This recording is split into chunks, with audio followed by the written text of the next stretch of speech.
Hello and welcome to the Front Office Podcast. I am your host, Marcus Cameron. And as always, the show is sponsored by Tees and Trees Clothing. Tees and Trees is where we stand on business. Y'all have no idea how hard it is to get that intro correct. What up? Checking in real quick, man. First day of the playoffs is officially over with. NBA playoffs is the topic of discussion. We're going to go over the games today. And I'm going to give my picks for tomorrow. I didn't give my picks game by game in the first episode because I kind of I'm giving y'all 3 episodes this weekend. So that's a new record for the Front Office Podcast. 3 episodes in one weekend. But, this is our time. This is our time to be able to kind of talk, break down, discuss as fans what's going on. It's an exciting time in the NBA. It's prime time basketball. This ain't no regular season games. So we're going to try to be as active as possible during this time period. But I didn't give my game by game picks on that first NBA episode I dropped today, Saturday, actually. It just because, number one, it was going to be too hard to go game by game without actually watching the game. I can't really do that. But, some people think they can. And y'all follow him on Prize Picks. I do too. So don't sweat it. But let's get to it, man. The first game of the day, the Cavs and the Magic kind of played out how I thought. Donovan Mitchell had a big game, 30 points. Banchero was okay. I ain't going to say he was great or anything like that, not game changing. I just feel like the Cavs are the more veteran team. I do think Orlando has better pieces. They got some really good pieces on Orlando. And I think I gave them a game to win, maybe 2, just from, the season that they've had. They have a great season, but I just don't think they have enough to beat the Cavs, especially if the Cavs are healthy. One thing going over these games and the winners, it's going to be a running theme, and I always pay attention to little small stuff like this. You'll hear analysts and other people talking about it, but it really is a difference maker. Rebounding. If you can out-rebound a team this time of the year, it makes a difference in the scoreboard. 9 times out of 10, you probably win if you can win the rebounding battle and don't turn it over as much as the other team. Those are 2 major factors in winning and losing. I think at any level, honestly. The younger level, you'll see more turnovers per game. Like maybe 20 is acceptable at the high school level or something like that. But, when you get to college, that number start creeping down. NBA game, you really don't. On a night-to-night basis, the NBA turnover thing shouldn't really get to the 14, 15 range for any team. If you're in the playoffs, you probably shouldn't be turning the ball over 15 times. And if you did, you probably lost. But I'm just looking at some of my notes here. Cavs defense held them to 32% shooting, which is damn good. And they won the rebounding battle. Plus 14 on the boards. Told you. Rebounding, man. Rebounding. I think Orlando will bounce back. It'll probably be a better game on Monday when they play again. But again, Donovan Mitchell is he's a superstar. They got a young star in Orlando. I just think the Cavs just have more veteran pieces who have already been here, been in this place. Experience matters. So we'll see what happens with that. Second game was a game I was looking forward to. I got to see a good bit of it. I had to make a few runs. So I think I missed maybe the first quarter. The Suns and the Wolves. Oh, you know what? Real quick note, it is 420. If you know, you know. So if I'm stumbling a little bit, you know why. All right, it's 420. Happy 420 to everybody who indulges. All right. But back to the series, man. I do think Suns and the Wolves is going to be a great series. I think we got a little taste of that today. Now, Minnesota beat the shit out the Suns. They definitely did, as they should. As they should. I think Minnesota is definitely the better team, but I don't think it's going to be a quick out. Ant-Man was spectacular today. KD was amazing. Minnesota had a nice balanced attack. All those young guys, McDaniels, Nas Reed, Mike Conley had a bad shooting game, but was hella effective defensively and just making plays.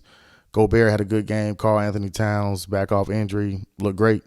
Looked great. He doesn't look like mid-season Karl Anthony Towns, but giving your team 19 points, some rebounds, picking up scoring, helping Ant-Man out, yeah, that's big. That's big, man. But I do think Booker will play better. He had a pretty shitty shooting night tonight. And I thought Beal was not as aggressive. Maybe that's Minnesota's defense. They were playing a little bit of like a matchup, 2-1-2 or 2-3, 1-3-1. They kept mixing it up. I thought that was smart. It's a smart thing with all those scores on the floor. Maybe confuse them. They were sending the double teams in a hurry at Booker. So, Phoenix will adjust. Good players like that, they haven't seen. It's not many defenses they haven't seen or anything that they can't adjust to as far as basketball IQ. So, excuse me. I definitely expect them to have a much better outing on Monday. Again, rebounding. This rebounding was terrible. Plus 24 on the boards. I mean, you got Karl Anthony Towns and Gobert. You're supposed to win the rebounding battle. I'm not saying that's a guaranteed recipe for success, but it doesn't hurt you at all to win the rebounding battle. It absolutely gives you an advantage if you're winning the rebounding battle. So, with that said, the running theme. Whoever wins the rebounding battle is going to win the game. Grayson Allen got hurt. I'm not sure if he's coming back. I think he said it was a sprained ankle or something like that. That's big for Phoenix. They don't have enough bodies. They don't have enough guys, and Minnesota is loaded, and those guys all play. So they need him back. We'll see what happens on Monday. I think I took the Wolves in 7 on that one. So not surprised that the Wolves got the early win. The shocker of the day, and I'm happy about it, man. Shout out to Carlos Derrick, Kenneth Pompey, Chewy. Who else is a Knicks fan? Sean, my homeboy Sean. Big win for the Knicks. And Brunson he didn't play like shit, but he wasn't really that great today. But Josh Hart played well. DiVincenzo did his thing. McBride, the McBride kid. Yeah, it'll be interesting if y'all are able to keep him, money wise, cap wise, because we all know the Knicks need another star, and the better that they do in the playoffs, the more attractive it becomes. And it's like, do we pay this kid or do we bring in somebody ready made? So that'll be interesting. Let's keep an eye on that. But great win by the Knicks. Embiid didn't play that exceptionally well, but I thought they had enough, to win. Maxey definitely played well. Tobias Harris got to be better. And just looking at Philly's roster, man, they're not that deep as well as far as bench depth. They don't have a lot of guys. I mean, Buddy Hield didn't really give them anything today. Kelly Oubre is starting, so you can't say he's a bench guy. They just don't have a lot. I'm still gonna take Philly just because I feel like the Embiid factor is just too much when he's got it going. If he's got it rolling, I mean, it's literally the nothing that the Knicks can do at him. They can throw Mitchell Robinson at him. No offense to Mitchell Robinson, you have no chance. You're probably more athletic. You can get up and down the floor with him. You can bother him. You can play. You're not gonna stop him. You're not gonna stop him. If anything, you're gonna be in foul trouble. But they all played well today. Shout out to the Knicks, man. Up 1-0. The last game of the day, I tried to make sure I got back to the house. I got back second quarter. Lakers versus Nuggets. Running theme here. Let's see. Plus, actually, they were, Denver won the rebounding battle for sure. Anthony Davis, 32 points, 14 rebounds. LeBron, 27, 6 and 8. Jokic, 32, 12 and 9. And Murray, 22 and 10. Okay. Now that we got that out of the way, because I think we all know Murray, Jokic, Anthony Davis, and LeBron James, they're going to get their numbers. If they're not getting their numbers, they just had a bad game. They're going to get their numbers. There's nothing either team can do to stop them from getting their numbers. Here's the difference, and I told y'all this in the last NBA episode when I gave out my picks for the series. D'Angelo Russell is absolutely the key to the series, and he had a shitty game. I'm not blaming it on Russell. I'm not saying it's his fault. But what I'm saying is Denver is the better team. All right? Denver is definitely the better team. They have more pieces. They're younger pieces. Their big two or their prime central pieces are younger and fresh off of a championship. They're better. They are better. The Lakers can win. I'm not pressing the whole, they just lost one game. It is 9 in a row, though. That's crazy. But it is game one. Denver did what they were supposed to do. Same, this sounds like what we were discussing last year with the Western Conference Finals, but I do think it's different. D'Lo has to be better than what he was today. Like I said, I'm not going to put it all on him. I thought Austin Reeves was a little indecisive, very passive today. They need him to be a lot more aggressive and credit Denver's defense. KCP and the other guys, Braun, the perimeter guys that are playing, like they're playing defense in a way in which is probably making him be passive, and he hasn't figured it out yet. I think he can. Vincent gave the Lakers like 8 minutes today, 0 points, didn't even take a shot. Taurean Prince played okay, got 10 points, came in, played well. Hachimura has to be better. He has to be better. And what I'm saying about these guys is because Hachimura opens up the floor for Anthony Davis. If Hachimura has it going and he hit a few jump shots and he sliced into the basket, now it's not only a pick and roll initiated by the point guard getting Anthony Davis involved. Now when Hachimura drives to the basket, the big from off of Anthony Davis probably has to help because he's going to be playing. Anthony Davis is going to be playing around that elbow area. Excuse me. Told y'all, man, it's 420. He's going to be playing in that elbow area, man. So that big just naturally is going to have to come down and help if Hachimura is able to get by his guy.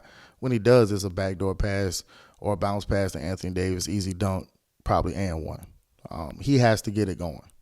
Austin Reeves has to get it going. D'Angelo Russell. I know a lot of people be listening to LeBron and they don't like him, blah, blah, blah. But what we not going to deny is basketball IQ. And he completely understands when he says we damn near have to be perfect. He mean that shit. Like, those guys have to play their best games. And if they're not playing their best games, you have to have enough of those guys trying to play their best games so you can hit a few of the guys. If Austin Reeves and D'Lo has a great game and Hachimura doesn't, you kind of in the situation you want to be in. All right? You kind of in the situation you want to be in. The ideal situation is all three of them got it going. But, again, you're playing against the world champs. They're a good defensive team, good coaching staff. Things happen. Jokic, Murray, Gordon, I think everybody in their starting lineup had double digits. And that's just how they built. That's how Denver's built. That's what makes them so dangerous.